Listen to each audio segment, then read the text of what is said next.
સમાચાર સુરેન્દ્રનગરથી પ્રાપ્ત થઈ રહ્યા છે। ક્ષત્રિય સમાજે સુરેન્દ્રનગરમાં વિરોધ પ્રદર્શન કર્યું। માં શક્તિના મંદિરે રાજપૂત બહેનોએ ધરણા પ્રદર્શન યોજ્યું છે। રાજપૂત સમાજની 21 મહિલાઓ કે જેમણે પ્રતિક ઉપવાસ કર્યા।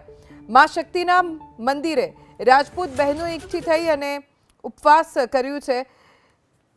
હવે ક્ષત્રિય સમાજ ઓપરેશન ભાજપ અંતર્ગત અલગ અલગ રણનીતિના આધારે વિરોધ પ્રદર્શન કરી રહ્યું છે। અમારા સંવાદદાતા જિગ્નેશ પાસેથી વધુ જાણકારી પ્રાપ્ત કરીશું।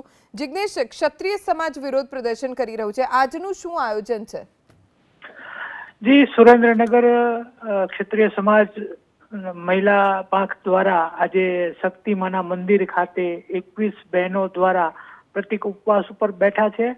જ્યારે આગામી દિવસોમાં જે રણનીતિ પ્રમાણે કહેવામાં આવશે તે પ્રમાણે સમગ્ર સુરેન્દ્રનગર જિલ્લાના તમામ નાના મોટા ગામડાઓમાં મહિલાઓ દ્વારા એક દિવસના પ્રતિક ઉપવાસ ઉપર બેસવાના છે અને દરેક ગામોમાં ક્ષત્રિય સમાજના મહિલાઓ, યુવાનો અને આ વૃદ્ધો દ્વારા ભાજપ વિરોધી મતદાનની અપીલ ચાલુ કરી દેવામાં આવી છે અને ઉમેદવારોને અને ભાજપ કાર્યકરોને ગામમાં પ્રવેશ બંધીના બોર્ડ પણ લગાવી દેવામાં આવ્યા છે। જી, આભાર જિગ્નેશ, જાણકારી આપવા માટે।